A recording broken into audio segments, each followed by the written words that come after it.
Hello, I'm a guy that likes to talk about music and the kind of things that the music can make me think of.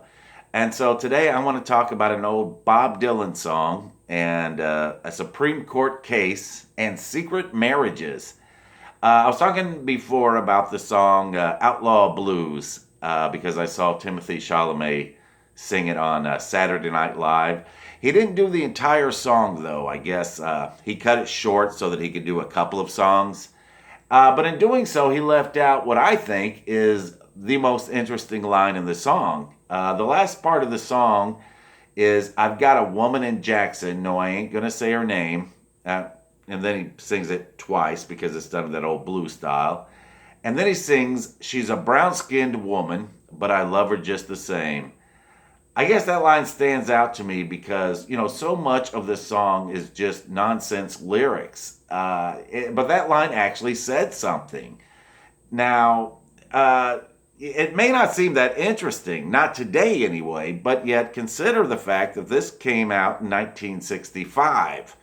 And at that time, it could actually be a big deal to have a brown skinned woman. If you're a white skinned man, I mean. A lot of people look down on that. And so you could not get married to her because that was illegal. No joke, that would have been an unlawful marriage. Not all states had those laws, of course, but some states did. My home state of Missouri, for instance, did. And it didn't become legal nationwide for a white person to marry a black person until the late 60s. That's when the Supreme Court finally said, no, you guys can't do that anymore. The case was called Loving versus Virginia. Now, I'm not at all an expert on Supreme Court cases or anything like that. I just remember the name of that case because it's such an easy name to remember, Loving versus Virginia. It was such an appropriate name just by coincidence, and it was called that because that was the last name of the couple involved. There was a man with the last name of Loving, and Mr. Loving met a woman, and he loved her, and so married her. But that woman, the woman who became Mrs. Loving, was a brown-skinned woman, and the government of Virginia said that was a no-no.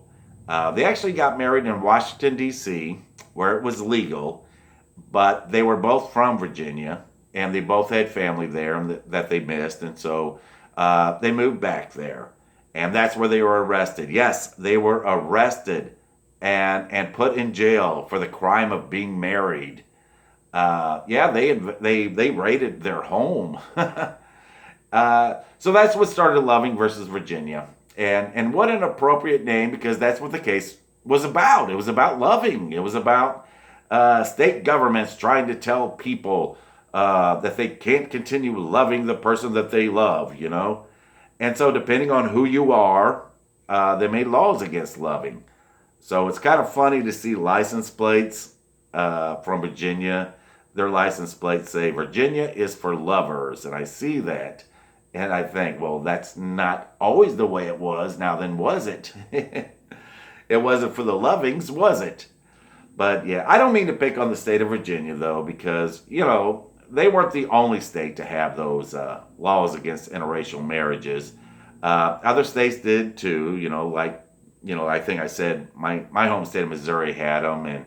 But I'm glad these attitudes have changed because I would not have liked those kind of laws, like what if, Donna Summer or the 3 Degrees came to town, and they invited me to their hotel room after the show. I'd have to say, no, ma'am, that's against the law. And that's what I would have done too, because I'm a good country boy, But yeah, that's a good thing that came out of the 60s, and a lot of good things came out of the 60s. Like what Dylan's saying, the times they were changing. So how serious was Dylan when he wrote that line? I mean, considering how silly and full of nonsense most of the lines in that song were. Maybe serious, maybe not. I don't know. It's possible he just wrote a good line on accident. It is interesting to note that his brown-skinned woman was from Jackson, And he doesn't say which Jackson, but I always assumed that it was Jackson, Mississippi. Uh, so was Mississippi one of the states that had laws against interracial couples?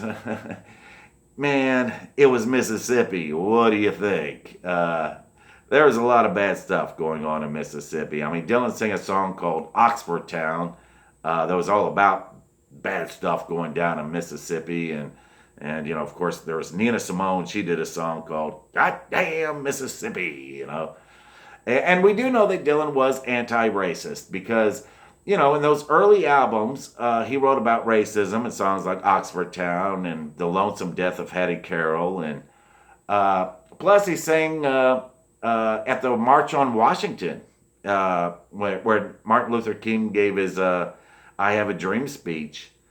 But, so yeah, I was talking about this song before and how it had the name Outlaw Blues, but it didn't seem to have much to do with outlaws. But really back then, if you were a white man who had a brown-skinned woman, you would have been an outlaw in some states. But anyway, there's another reason I find that line interesting because of something that will happen later on.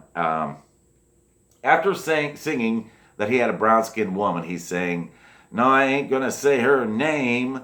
Like he had some kind of secret relationship with a woman. Well, one day, many years later, after he wrote this song, he did indeed have a secret relationship with a woman, and a brown-skinned woman too. So, yeah, Dylan got married to a woman, and they kept it secret. It was a secret marriage that no one knew about. Apparently, they had a kid, and they wanted their kid to have a normal childhood. And so they didn't want any, press bugging the kid or anything like that, which I can respect that. I can understand that. So, after learning about that secret marriage, that line seems so funny now. I ain't going to say her name. It was almost prophetic, So anyway, I'd like to talk a little bit more about this song. I'd like to talk about the Jesse James Robert Ford part, but I think I need to do that some other time because I need to go get going and do something productive, I guess.